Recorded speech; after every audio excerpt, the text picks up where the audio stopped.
Assalamualaikum warahmatullahi wabarakatuh. Alhamdulillah, alhamdulillahilladzi syarrafana biqatamin nabiyyin. Inna khayra ummatin ukhrijat lil alamin.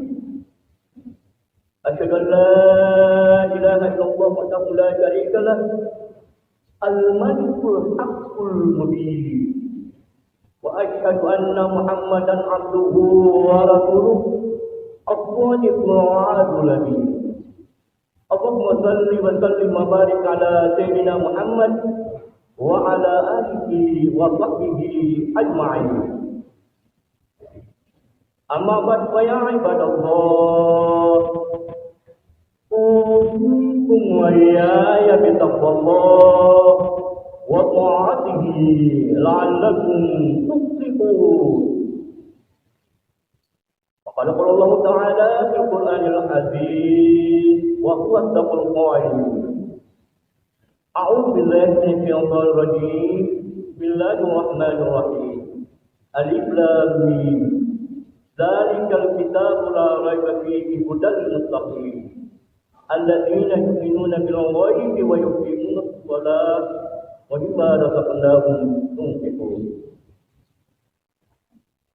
Hadirin sidang jamaah Jumat yang kami muliakan, marilah kita senantiasa memanjatkan puji syukur kepada Allah Subhanahu wa Ta'ala yang selalu memberikan nikmat kepada kita, berupa nikmat kesehatan, kesempatan, bahkan nikmat iman, sehingga kita dapat hadir di tempat yang mubarakah ini dalam rangka menunaikan salah satu kewajiban kita sebagai umat Islam, yakni salat Jumat secara berjamaah.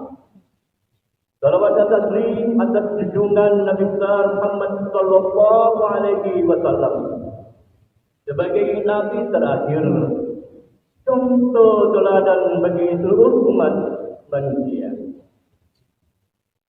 Hadirin sidang jamaah Jumat yang kami muliakan, di dalam kesempatan yang berbahagia ini, saya ingin sedikit memberikan penjelasan tentang mengapa kita harus berzakat. Hadirin yang kami muliakan, kita berusaha, dan orang yang berusaha itu, dia berangkat dari rumahnya, dia berangkat ke tempat tugas. Apa kalau dia pedagang, dia ke pasar umpamanya, atau kalau dia petani, dia ke sawahnya, lalu dia mendapatkan hasil usahanya itu. Ada yang dapat dimanfaatkan dan ada yang tidak dapat dimanfaatkan. Yang tidak dimanfaatkan hasil usaha, yang tidak dimanfaatkan mungkin saja dia dicuri atau dia hilang. Dan yang dapat dimanfaatkan itulah dalam ajaran agama kita yang dimaksud, yang dikategorikan rezeki dari Allah Subhanahu wa Ta'ala. Sehingga demikian, dengan pengertian ini, hasil usaha itu tidak otomatis menjadi rezeki dari Allah Subhanahu wa Ta'ala. Kalau begitu, kapan hasil usaha itu dapat dikategorikan sebagai rezeki dari Allah? Kalau hasil usaha itu dapat dimanfaatkan kepada hal yang diridhai oleh Allah Subhanahu wa Ta'ala. Rezeki itu sebenarnya pada hakikatnya itu ada tiga. Yang pertama, apa yang kita makan sampai habis, itulah rezeki.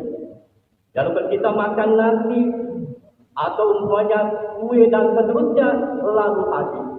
Tapi kalau sisanya itu kita tidak makan, mungkin itu adalah dimakan kucing atau dan ayam dan seterusnya, maka yang kita makan itu yang habis sampai habis, itulah rezeki kita dari Allah Subhanahu wa Ta'ala. Yang kedua, apa yang kita pakai sampai laku. Kita pakai umpamanya baju untuk beribadah kepada Allah Subhanahu wa Ta'ala, itu merupakan rezeki dari Allah Subhanahu wa Ta'ala sampai laku. Banyak orang yang diberikan nikmat berupa baju, tetapi dia tidak pergunakan kepada hal-hal yang diridhai oleh Allah, hanya dipakai kepada tempat-tempat maksiat. Maka sebenarnya baju yang diberikan oleh Allah Subhanahu wa Ta'ala, orang itu tidak mensyukuri nikmat baju yang diberikan oleh Allah Subhanahu wa Ta'ala kepadanya. Kalau dia pergunakan kepada hal yang diridhai oleh Allah, dia pakai ke masjid untuk beribadah, dia pakai ke kantor, ke kebun, ke pasar untuk mencari nafkah buat istrinya dan keluarganya, maka orang yang begituan berpakaiannya itu termasuk orang yang mensyukuri nikmat baju yang diberikan oleh Allah Subhanahu wa Ta'ala. Jadi rezeki yang kedua yaitu apa yang kita pakai lalu sampai dia laku. Yang ketiga, rezeki itu adalah apa yang kita sedekahkan kepada orang lain. Itulah rezeki kita. Sehingga demikian, namun harus kita mengetahui bahwa rezeki dari Allah Subhanahu wa Ta'ala bukan saja yang nampak dia telah nyata, yang dapat dilihat dengan mata kepala, tetapi rezeki itu juga dapat tidak ada yang tidak nampak. Umpamanya lalu ketenangan jiwa itu adalah merupakan rezeki dari Allah Subhanahu wa Ta'ala. Kesehatan yang diberikan oleh Allah Subhanahu wa Ta'ala itu juga rezeki dari Allah Subhanahu wa Ta'ala.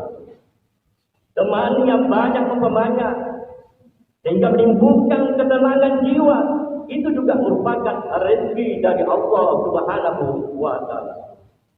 Hadirin sidang jamaah Jumat yang kami muliakan, dengan rezeki tadi yang dimaksudkan kata-kata yang didekatkan, yang disakatkan dan seterusnya, maka tentu yang disakatkan itu termasuk rezeki dari Allah Subhanahu wa Ta'ala. Apa yang dimaksud dengan zakat? Zakat itu artinya suci. Orang yang mengeluarkan zakat, maka hartanya itu adalah suci, bersih. Yaitu karena di dalam umpamanya seorang pedagang, di dalam berjual beli, mungkin ada tindakan atau perilaku yang tidak wajar dilakukan, sehingga umpamanya dia hanya gombal-gombal saja dan menambah atau memaksa-maksa untuk membeli, maka dengan mengeluarkan zakat itu, insya Allah hartanya itu akan menjadi suci. Tapi namun demikian, harus diketahui bahwa yang bisa disucikan oleh zakat itu adalah yang subhat-subhat yang kecil-kecil. Tetapi kalau itu sumbernya dari yang haram, harta itu dari yang haram, itu tidak bisa disucikan dengan zakat.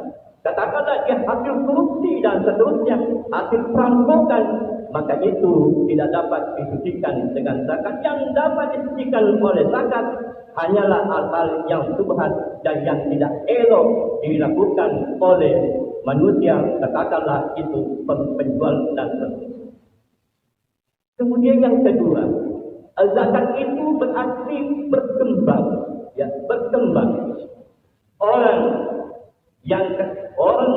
Orang hartanya itu berkembang umpamanya. Dia melakukan suatu jual beli, lalu penjualan itu dia keluarkan, penjual ini belum mengeluarkan zakatnya, diberikanlah kepada orang lain, dan orang lain ini menimbulkan daya beli, dan daya beli yang dimiliki ini orang lain, lalu dia lagi kembali memberi kepada penjual tadi.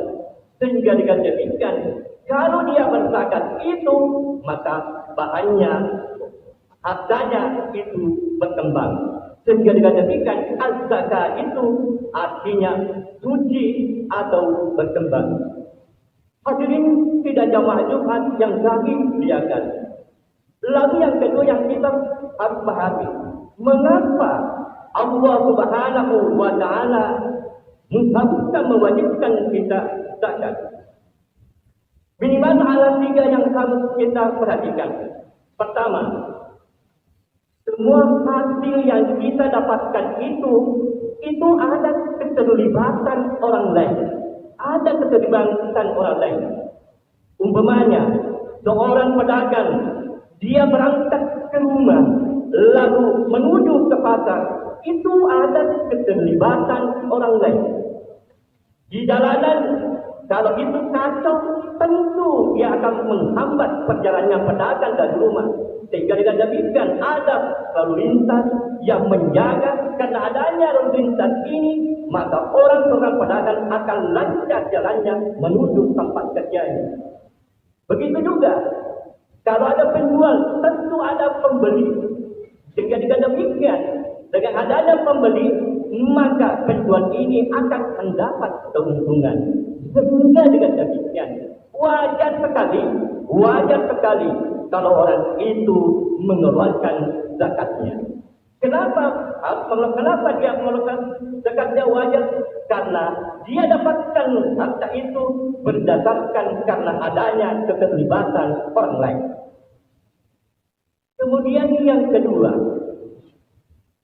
semua yang kita dapatkan itu adalah bahannya dari Allah Subhanahu wa taala. Allah Subhanahu wa taala menyiapkan bahannya. Saya berikan contoh umpamanya, seorang yang membuat kursi umpamanya. Kursi itu kayunya dari mana? Yang memberikan bahan kayu itu adalah dari Allah Subhanahu wa taala. Sehingga dengan demikian, karena keterlibatannya di sini ada Allah Subhanahu wa taala, bahannya dari Allah Subhanahu wa taala. Tentu sebenarnya berarti kalau ada hasilnya, semestinya hasilnya itu bagi 2. 50% untuk yang membuat itu dan 50% untuk zakatnya. Tetapi Allah Subhanahu wa taala tidak menuntut 50%, tidak menuntut 50%, hanya dituntut 2,5% dari hasil usahanya itu. Karena bahannya dari Allah Subhanahu wa taala, maka wajar Allah Subhanahu wa taala mewajibkan kita untuk berzakat kepada Allah Subhanahu wa taala. Kemudian yang ketiga, alasan kita untuk berzakat yaitu kita ini semuanya berasal dari Nabi Adam dan Hawa. Kita semua ini bersaudara. Dan saudara, bayangkan umpamanya kalau ada adik kita tidak bisa makan, atau saudara-saudara kita tidak bisa makan, atau keluarga kita tidak makan, tentu kita akan membantunya. Sehingga dengan demikian, dengan berzakat memberikan kepada orang lain sebagai saudara kita itu sendiri, maka wajarlah kalau kita mengeluarkan zakat. Sehingga dengan demikian, ada 3 hal yang kita harus pahami bahwa kita diwajibkan zakat karena pertama, karena kita dapatkan harta itu karena berdasarkan ada keterlibatan dari orang lain, dan yang kedua adalah bahannya dari Allah Subhanahu wa taala, dan yang ketiga adalah kita semua adalah bersaudara. Hadirin tidak jamaah Jumat yang kami muliakan. Kemudian saya mengatakan tadi bahwa adilnya sebenarnya karena bahannya dari Allah Subhanahu wa taala, semestinya kita 50% untuk dizakatkan, 50% untuk pengisian. Tetapi Allah tidak menghendaki demikian, hanya 2,5%. Dalam Al-Quran dikatakan, al-kumuha fayufikum tabakalu wa yufidu al-qanakum. Jika Allah Subhanahu wa taala meminta kepadamu supaya memberikan semuanya hartamu itu, niscaya kamu akan pikir dan dia akan menampakkan kedengkian kepadamu. Hadirin sidang jamaah Jumat yang kami muliakan, pertanyaannya sekarang ini, kenapa kita tidak mau berzakat? karena itu ada pengesetan. Di dalam Al-Quran dikatakan, "Asy-syaitanu ya'idukum faqra wa ya'murukum bil fahsya." Setan itu selalu menakut-nakuti kita. Wahai, kalau Anda mengeluarkan zakat Anda, itu akan jatuh miskin. Dan dengan demikian, kalau ada orang yang berzakat itu hanya ditakut-takuti, itu adalah pengesetan karena setan selalu menakut-nakutinya. Olehnya itu, orang yang berzakat itu berarti perlambang sebagai lambang untuk penghidupan kepada sesama manusia. Hadirin kita jamaah Jumat yang kami muliakan. Mudah-mudahan khutbah yang singkat ini dapat bermanfaat bagi kita sekalian. Barakallahu li wa lakum fil Qur'an wa nafa'ni wa iyyakum bima fihi min al-ayati wal hikam wa taqabbal minni wa minkum tilawatahu innahu huwas samiul 'alim.